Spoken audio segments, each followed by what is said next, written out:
नमस्कार दोस्तों। आज हमारा तीसरा लेक्चर है एनसीईआरटी सीरीज़ का और हम लोग ज्योग्राफी क्लास 6 का एनसीईआरटी सीरीज़ ख़त्म कर रहे हैं। तो हमारा जो पहले के 2 चैप्टर्स थे वो हमने पिछले 2 वीडियोस में कंप्लीट किए हुए हैं। आप लोग वहाँ जाके उस सेशन को देख सकते हैं। सेशन को अगर पसंद आएगा, देख के आपको अच्छा लगे तो आप लाइक करें, और जो स्टूडेंट्स हमारे साथ बने हुए हैं उनके लिए तो फिर कुछ कहना ही नहीं है। तो आज का जो हमारा पहला सेशन है, आज का जो हमारा सेशन है वो होगा मोशन ऑफ द अर्थ के ऊपर। ये हमारा तीसरा चैप्टर है एनसीईआरटी बुक क्लास 6 का। तो इसमें जो हमें सबसे पहले पढ़ना है वो 2 चीज़ पढ़ना है। वो मोशन ऑफ द अर्थ है, तो अर्थ का मोशन के ऊपर ही हम लोग बात करेंगे कि अर्थ कितने। तो अर्थ का 2 मोशन होता है, एक जो अपने ही एक्सिस पे घूम रहा है अर्थ, एक जो अपने ही एक्सिस पे घूम रहा है, और एक जो सन के चारों ओर चक्कर लगा रहा है। ये 2 मोशन है, बस यही 2 मोशन हमें इस चैप्टर में पढ़ना है। और इन्हीं 2 मोशन के कारण जो भी फेनोमेना घटता है उसे हम देखेंगे कि क्या क्या चीज़ें इसके कारण इफ़ेक्टेड होती हैं। तो ठीक है, तो सबसे पहला जो हमारा मोशन है वो है रोटेशन। रोटेशन, इस मोशन को पढ़ना है। रोटेशन क्या होता है? Rotation movement of the earth on its own axis. Earth का मूवमेंट अपने ही एक्सिस पे, एक्सिस अर्थ। ये नीडल कहीं है नहीं, ये हम लोग सिर्फ इमेजिनरी लाइन है। ये नॉर्थ पोल, ये साउथ पोल, ये नॉर्थ पोल। इसी एक्सिस पे, इसको हम लोग क्या कहते हैं? एक्सिस। इसी एक्सिस पे जो ये मूवमेंट करता है, जैसे आपने लट्टू देखा होगा, टॉप देखा होगा, वो भी अपने ही एक्सिस पे मूवमेंट कर रहा है।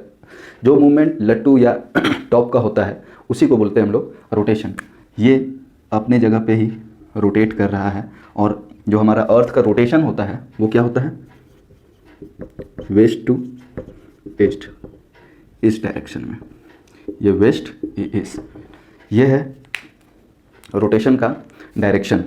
तो पहला मोशन जो हमारा अर्थ का था वो है रोटेशन। तो हम लोग कैसे लिख सकते हैं? Motion of the earth on its own axis. Motion of the earth on its axis, इसे क्या कहते हैं? रोटेशन। इसे हमें क्या कहते हैं? हम रोटेशन कहते हैं। अच्छा, अब ये रोटेट कर रहा है, ठीक है। तो आपको पता है कि ये एक फुल रोटेशन के लिए इसको कितना टाइम लगता है? 24 आवर। एक फुल रोटेशन के लिए इसको कितना टाइम लगता है? 24 आवर्स। और जब ये पूरा 24 आवर का कंप्लीट रोटेशन कर लेता है, 2 1 कंप्लीट रोटेशन, इसे हम लोग क्या कहते हैं? अर्थ डे। इसे हम क्या कहेंगे? जब ये एक पूरा रोटेशन कर लेगा जो 24 आवर है, तो अर्थ डे कितने देर का होता है? तो पीरियड ऑफ रोटेशन क्या कहलाता है?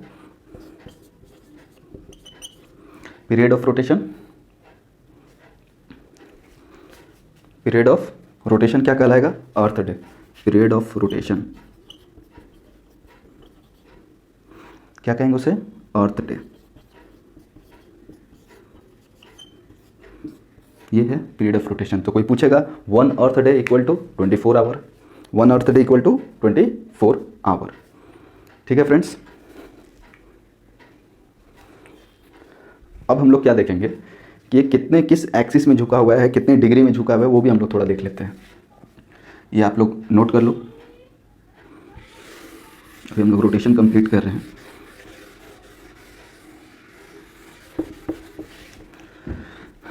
तो ये अगर अर्थ है, ठीक है, तो ये अपने एक एक्सिस पे झुका हुआ है। ये एक्सिस पे झुका हुआ है। तो अगर हम मान के चलते हैं कि ये इसका एक्सिस था, तो हमने जैसे पिछले क्लास में पढ़ा कि ये हो गया। अब ये जो है, ये इसको और इस एंगल को क्या कहेंगे? इन 2 एंगल्स है, इन 2 एंगल को हम लोग क्या कहेंगे? तो जब हम लोग इक्वेटर से देखते हैं कि इक्वेटर से अगर एक बार ये सीधा है हमारा अर्थ, अभी नहीं मानते कि टिल्टेड है, एकदम मान के चलते हैं कि टिल्टेड नहीं है, 90 डिग्री पे ये इसका एक्सिस है। तो हम जब इसको टिल्ट करेंगे, जब इसको हम टिल्ट करेंगे कहाँ से? इक्वेटर से। कितना? इक्वेटर से। कहाँ से? इक्वेटर से, तो जब हम इक्वेटर से इसको टिल्ट कर रहे हैं, अभी इक्वेटर का लाइन ऐसे था, अब ये सीधा रहेगा, तो ये हो जाएगा 66.5 डिग्री। तो ये जो इक्वेटर से टिल्ट हुआ है तो ये है 66.5 डिग्री। लेकिन अगर हम वही चीज़ पोल से देखते हैं, इक्वेटर को अगर 90 डिग्री से पोल से इसको देखते हैं कि पोल से कितना डिग्री पोल अपने पहले पोजीशन से, पोल से जब ये 90 डिग्री पे पोजीशन है पोल का और ये फिर टिल्ट हुआ है, तब हम कहेंगे कि ये पोल से 23.5 डिग्री टिल्ट है। तो जो हम लोग इक्वेटर से देखे हुए हैं टिल्ट, ये स्ट्रेट जो टिल्ट देखा हुआ है, इसको हम लोग क्या कहेंगे?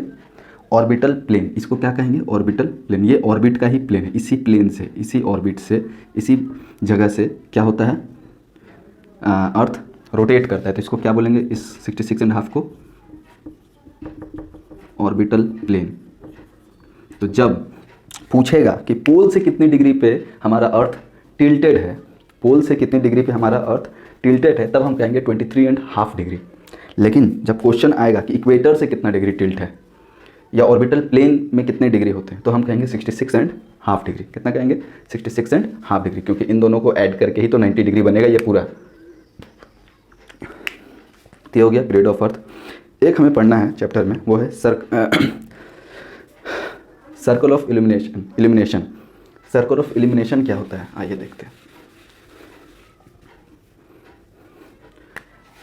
अर्थ टिल्टेड है, सन रे पड़ रहा है यहाँ से ऐसे, तो सन का रे को अर्थ के टिल्ट होने से कोई मतलब नहीं है। अर्थ के टिल्ट होने से कोई मतलब नहीं है। जब सूर्य का रोशनी आएगा तो उसके लिए जो अर्थ हाफ है वो आज भी यही है, स्ट्रेट।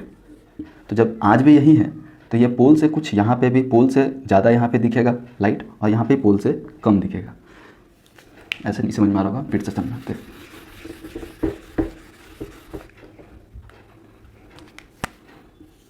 ये अर्थ है, ये इसका एक्सिस है। लेकिन जब सन का लाइट यहाँ पे आएगा तो इसको कोई मतलब नहीं है, इसको कोई मतलब नहीं है कि हमारा एक्सिस यहाँ है तो यहाँ और यहीं लाइट दे, नहीं। जब ये लाइट देगा तो ये पूरे हाफ में देगा, और जब हाफ में देगा, जब ये हाफ में देगा तो इधर नाइट होगा, इधर नाइट होगा। तो आप लोग देख सकते हैं कि अगर ये एक्सिस है तो यहाँ पे डे ज़्यादा टाइम तक है और यहाँ पे नाइट, इस एक्सिस पे नाइट है, क्योंकि रे यहीं तक आ रहा है, लेकिन इसका रे यहाँ तक जा रहा है, इसका रे यहाँ तक जा रहा है। तो इस में यहाँ पे 6 मंथ डे और यहाँ पे इस पोल पे 6 मंथ नाइट। ये चीज़ हमने पिछले क्लास में पढ़ा, 6 मंथ डे 6 मंथ नाइट, कि अगर लाइट आता है हमारे पास एक पोल में तो ऐसा ही होगा, 6 मंथ डे 6 मंथ नाइट वाली सीन चलेगी। लेकिन फिर अभी हम देखते हैं कि अब क्या है, जो अब ये तो 3D है, तो ये पूरा एक सर्कल लगाएगा, जिस सर्कल के इस साइड में नाइट है और इस साइड में डे है। ये नाइट और ये डे। जो लाइन या जो सर्कल, क्योंकि ये तो स्फेयर है ना, तो पूरा सर्कल होगा, तो जो लाइन या जो सर्कल डे और नाइट को अलग करे उसे क्या कहेंगे हम लोग? Circle of illumination. Circle of illumination. तो जो भी लाइन डे और नाइट को अलग कर रहा है अर्थ में, जहाँ से जिस बॉर्डर से डे और नाइट अलग हो रहा है, वो क्या है? वो है सर्कल ऑफ इल्यूमिनेशन। ये हो गया फ्रेंड्स। अब हम लोग देखेंगे दूसरा मोशन। पहला मोशन तो देख लिया हम लोग, डे क्यों होगा नाइट क्यों होगा बता दिया गया है। चलिए अब हम लोग देखते हैं दूसरा मोशन, जिसको हम लोग कहेंगे रिवोल्यूशन। रोटेशन देख लिया, अब रिवोल्यूशन क्या होता है?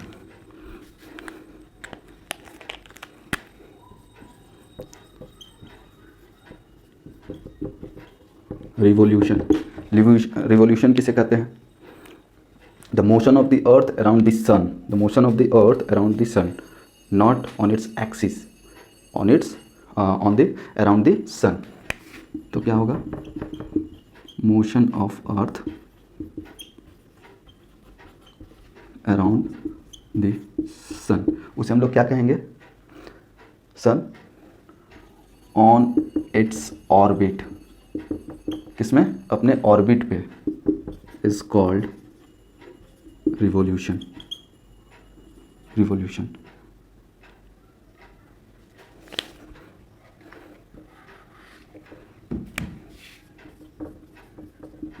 क्या कहेंगे उसको? कहेंगे हम लोग क्या? रिवॉल्यूशन। एक रिवॉल्यूशन को, और उसी पाथ को हम लोग क्या कहते हैं? एक्सिस बोलते हैं। ये सन है, ये अर्थ है, ये सन है। ये जो पाथ है, ये जो पाथ है, इसको ही क्या कहते हैं हम लोग? ऑर्बिट। इसे ही क्या कहते हैं हम लोग? ऑर्बिट। और एक रिवॉल्यूशन में हमारे अर्थ को कितना टाइम लगता है? 365 and 1/4 days to take one complete revolution। कितना टाइम? एक पूरा कंप्लीट रिवॉल्यूशन के लिए कितना लगता है? 365 and 1/4 day। 1/4 डे मतलब एक दिन को 4 भाग में डिवाइड कीजिए, उसका एक पार्ट, मतलब 24 घंटा का है तो 6 घंटा का 4 भाग हो गया। 1/4 है तो हम लोग समझते हैं कि 24 आवर का एक दिन होता है, तो 6 कितना होता है? 24 होता है। तो सिर्फ एक पार्ट का बात कर रहे हैं। तो हम लोग क्या कंसीडर करके चलते हैं? हम लोग इसको क्या कहेंगे कि हम लोग कह सकते हैं 365 डेज एंड 6 आवर का समय लगता है एक कंप्लीट रिवॉल्यूशन के लिए, एक कंप्लीट रिवॉल्यूशन के लिए। लेकिन हम लोग सिर्फ 365 डेज मानते हैं इन अ ईयर। नॉर्मल ईयर में कितना मानते हैं हम लोग? 365 डेज। 6 घंटा को हम लोग छोड़ देते हैं। क्यों छोड़ते हैं?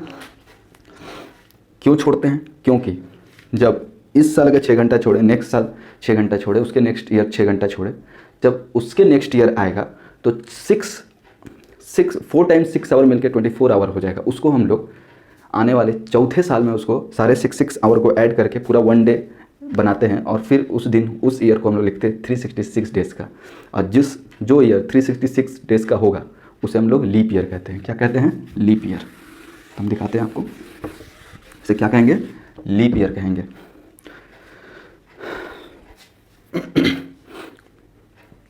Leap year. तो यहाँ पे देखिए 365 डेज नॉर्मल ईयर के लिए, पर 366 डेज फॉर लीप ईयर।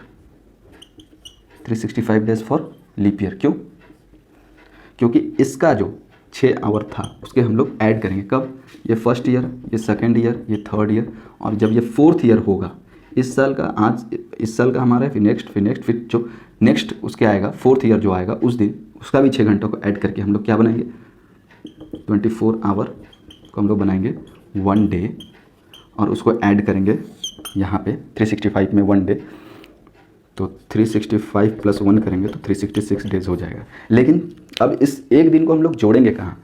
तो इस एक दिन को हम लोग को ऐड करना होता है फरवरी में। फरवरी नॉर्मल डे में, 365 वाले डेज में फिर 28 डेज़ का होता है। फरवरी कितने दिन का होता है? नॉर्मल दिन में फरवरी कितने दिन का होता है? 28 days of Feb. But leap year में 366 डेज होता है, और फरवरी कितने दिन का होता है?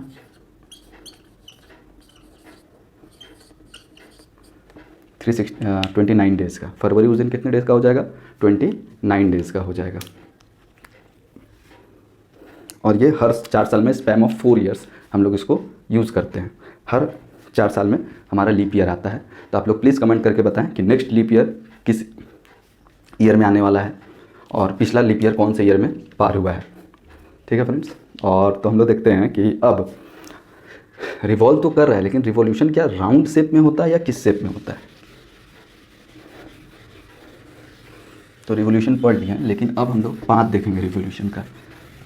क्या देखेंगे? रिवॉल्यूशन का पाथ कैसे देखेंगे, आइए देखते हैं। इस फिगर को अगर आप लोग रफ कॉपी लेके बैठे हैं तो इसको ज़रूर से बनाइएगा, क्योंकि ये थोड़ा इंपॉर्टेंट हो जाएगा। तो जो ऑर्बिट होता है, जो अर्थ जो घूमता है, earth orbit is not in round shape, is not of round shape।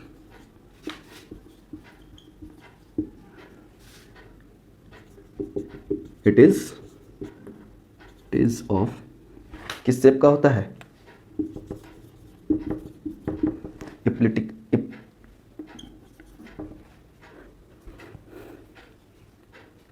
इप्लिप्टिकल shape का ऑर्बिट होता है।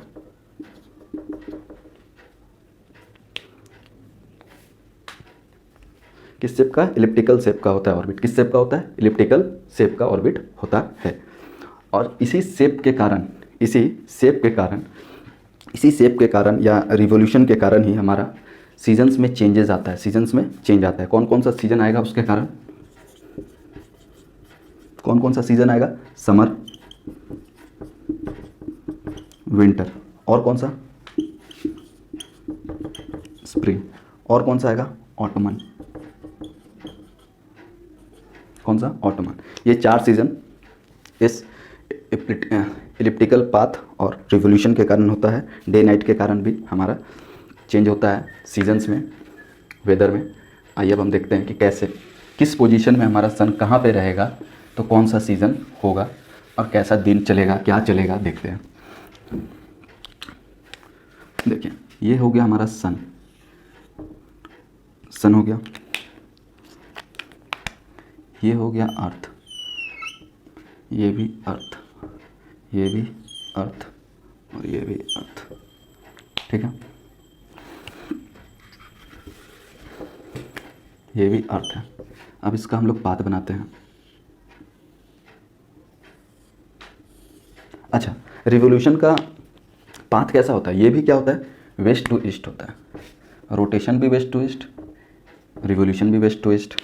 ठीक है, तो सेम डायरेक्शन पे ही होता है। ठीक है, चलिए अब हम इसमें क्या बनाएंगे? इसमें बनाएंगे हम लोग ऑर्बिट। क्या बनाएंगे? ऑर्बिट, ओ सॉरी, एक्सिस। ये हमारा एक्सिस हो गया।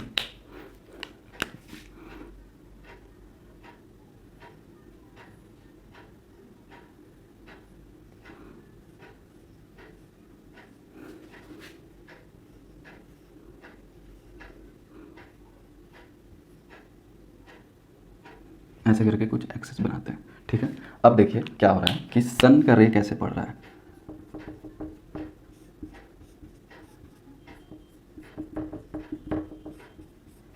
कुछ इस तरह से सन का रे हमारे अर्थ के ऊपर फॉल होगा। तो अब इससे हम लोग क्या ऐसे पता करेंगे कि कहाँ पे दिन कहाँ पे रात होगा। लेकिन हमने अभी कुछ देर पहले क्या बोला कि किसी भी एंगल में अर्थ झुका हो उसको सन को उससे क्या लेना देना? सन को उससे क्या लेना देना? उसके लिए तो लाइट यहीं पड़ेगा। उसके लिए जो लाइट है वो तो ऐसे ही पड़ने वाला है। तो ध्यान से देखिए, थोड़ा ध्यान देंगे हम लोग कि ये बात हो रहा है 21 जून का। कब का? 21 जून का। ये बात हो रहा है 23 सितंबर का। 23 सितंबर का। ये हम लोग बात करेंगे 22 दिसंबर का। और ये कब का बात करेंगे? ये बात करेंगे 21 मार्च का, 21 मार्च का, 21 मार्च का। ठीक है, ये सब के लिए नॉर्थ है, ये साउथ है, ये नॉर्थ है, ये साउथ है, ये नॉर्थ, ये साउथ, ये नॉर्थ, ये साउथ। ठीक, अब हम लोग क्या देखेंगे कि किस साइड विंटर किस साइड समर होगा। हमेशा जिस साइड में भी सूर्य का रोशनी, हमेशा नॉर्दर्न हेमिस्फीयर को मान के चलते हैं। क्या? Northern hemisphere. अगर नॉर्दर्न हेमिस्फीयर में सन का लाइट डायरेक्ट पड़ रहा है तो समर सॉलिटिक, मतलब समर का समय है। अगर नॉर्दर्न हेमिस्फीयर में डायरेक्ट लाइट नहीं पड़ रहा है, जो कि नहीं पड़ रहा है यहाँ पे, साउदर्न हेमिस्फीयर में ज़्यादा पड़ रहा है। देखिए पोल यहाँ पे, नॉर्दर्न यहाँ पे है। ठीक है, तो हम लोग क्या बोलेंगे इसको कि ये विंटर सॉलिटिक है। क्या है? विंटर सॉलिटिक। क्या है? विंटर सॉलिटिक। अब जैसे हम लोग मान के चलते हैं कि ये क्या होगा यहाँ पे समर नॉर्थ में और साउथ में विंटर। क्यों? क्योंकि नॉर्थ पोल में देखो ना, यहाँ पे अंधेरा है, और यहाँ पे देखो यहाँ पे नॉर्थ में क्या होगा? विंटर, और साउथ में समर। देख सकते हैं आप लोग। अगर ये पोल है तो रात यहीं पे हो जा रही है। तो जब और इस जगह पे इक्वेटर पे डायरेक्ट हमारा सनलाइट पड़ता है। कहाँ पे? इक्वेटर पे। तो ना ही यहाँ दिन होता है ज़्यादा बड़ा, ना ही रात होता है। तो हम लोग एक और चीज़ देखते हैं कि जब यहाँ लाइट पड़ा, ये समर, ये विंटर, ये विंटर, ये समर, तो दिसंबर में हमारे यहाँ नॉर्थ में क्या होता है? विंटर। हम लोग नॉर्दर्न हेमिस्फीयर में, हमारा इंडिया, हमारा इंडिया कहाँ है? नॉर्दर्न हेमिस्फीयर में, इसलिए दिसंबर के टाइम पे क्या होता है? हमारा विंटर होता है। और जून के समय पे क्या होता है? समर होता है। क्यों? क्योंकि हम लोग नॉर्दर्न हेमिस्फीयर से बिलोंग करते हैं। लेकिन ऑस्ट्रेलिया में क्या? ऑस्ट्रेलिया में वो चूँकि साउदर्न हेमिस्फीयर में है साउदर्न हेमिस्फीयर में है, इसलिए उसके जून के टाइम पे विंटर और दिसंबर के टाइम पे समर होता है। तो कोई पूछेगा कि ठंडे के टाइम पे गर्मी छुट्टी कहाँ पे दी जाती है, तो हम लोग कहाँ बोलेंगे? ऑस्ट्रेलिया। कहाँ बोलेंगे? ऑस्ट्रेलिया। ये आप लोग को समझ में आ गया। इसी फेनोमेना के कारण हम लोग इसको क्या बोलेंगे? Summer solstice. क्या बोलेंगे? Summer solstice, solstice, summer solstice. और ये क्या हो जाएगा? विंटर सोलिस्टिक।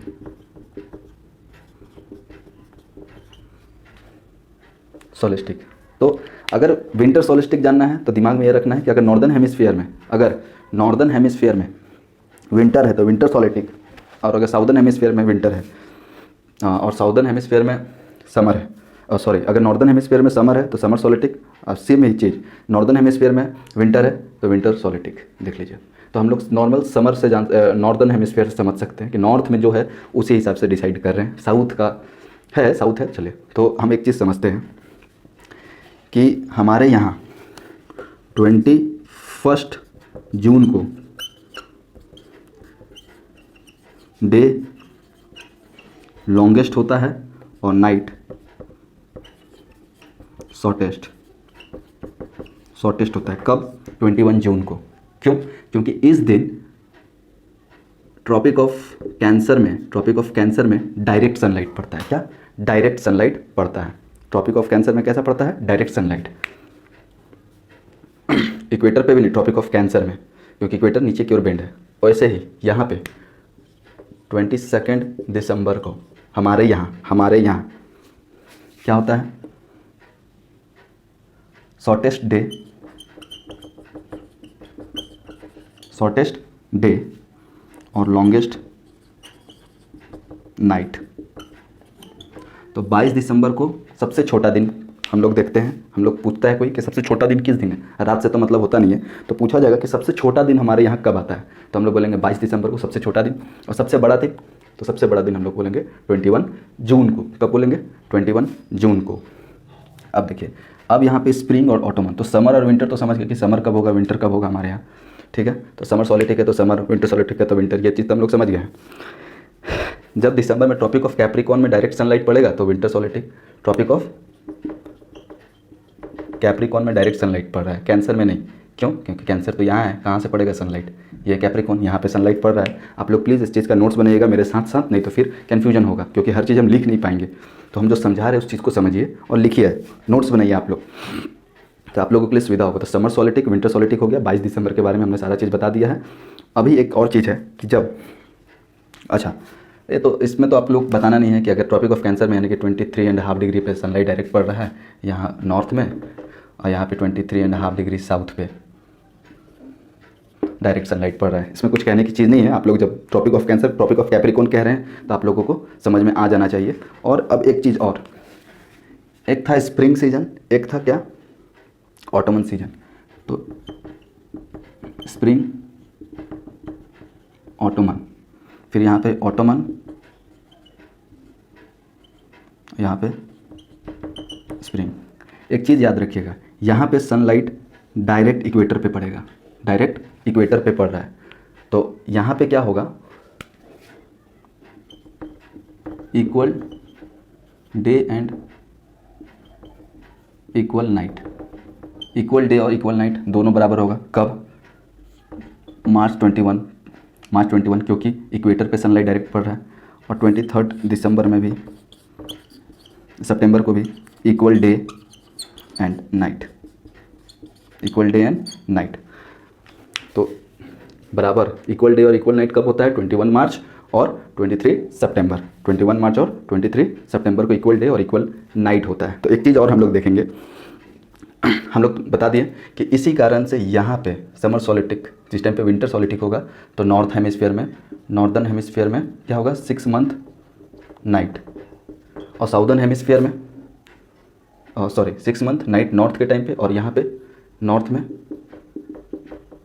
6 मंथ डे, सिर्फ इस कारण से क्योंकि यहाँ पे सनलाइट डायरेक्ट पड़ रहा है। ठीक है फ्रेंड्स, 22 दिसंबर विंटर सोलेटिक, समर सोलेटिक बता दिए। अब एक चीज़ देखिए कि एक हमारा टर्म है, उस टर्म को क्या बोलते हैं? उस टर्म को बोलते हैं इक्विनॉक्स। इक्विनॉक्स क्यों यूज़ करते हैं? क्योंकि इक्वल डे और इक्वल नाइट है, तो क्या यूज़ करेंगे हम लोग? क्या यूज़ करेंगे? इक्विनॉक्स। इक्विनॉक्स, इक्विनॉक्स इसके लिए और इसके लिए, समझिए, इक्वल से इक्विनॉक्स, इक्विनॉक्स क्यों? क्योंकि इक्वल डे और इक्वल नाइट है। अच्छा, अब एक और चीज़ हम लोग इस चीज़ के लिए देखते हैं कि स्प्रिंग सीजन कब और कब नहीं होगा। ये चीज़ तो समझ गए हम लोग, अब थोड़ा स्प्रिंग सीजन को देख लेते हैं। अब थोड़ा सा और है, तो जिस चीज़ को देखना है वो है 20 द पोजीशन। क्या होता है ना इस टाइम पे कि इस समय पे इक्विनॉक्स के टाइम पे ना ही नॉर्दर्न हेमिस्फीयर अर्थ के साइड झुका होता है, ना ही साउदर्न हेमिस्फीयर। इन दो पोजीशन, इन दो कंडीशन में नाइदर नॉर्थ पोल और north south pole bend towards the sun. तो direct sunlight falls on equator. Direct sunlight कहाँ पड़ रहा है? इक्वेटर में। कहाँ पड़ेगा? इक्वेटर में। तो एक चार्ट देखते हैं, 23 क्या? सितंबर। 23 सितंबर को क्या होगा? 23 सितंबर को नॉर्दर्न हेमिस्फीयर में, किस में? नॉर्दर्न हेमिस्फीयर में क्या होगा? ऑटमन होगा। हेमिस्फीयर में क्या होगा? स्प्रिंग होगा। क्या होगा दोस्त? स्प्रिंग सीजन होगा। वैसे ही 21 मार्च को क्या होगा? नॉर्दर्न हेमिस्फीयर में स्प्रिंग और साउदर्न हेमिस्फीयर में ऑटमन। बस इतना ही है। एक चीज़ और जान लीजिए कि दिन और रात और रोटेशन और रिवोल्यूशन के कारण ही सीज़न में चेंज आता है। दिन रात और रोटेशन और डे नाइट का भी चेंज और सीज़न का चेंज क्यों होता है? रोटेशन के चलते होता है। हमारे यहाँ एक एस्ट्रोनॉमर थे आर्यभट्ट, आर्यभट्ट ने कहा था कि अर्थ राउंड शेप का है और रोटेट कर रहा है अपने एक्सिस पे। रोटेट कर रहा है क्या? अपने एक्सिस पे। ये सबसे पहले किसने कहा था? ये सबसे पहले कहा था, स्टेटमेंट देने वाले थे, स्टेट किए थे, वो थे आचार्य आर्यभट्ट। एस्ट्रोनॉमर थे आर्यभट्ट। ठीक है friends, thank you, have a nice day.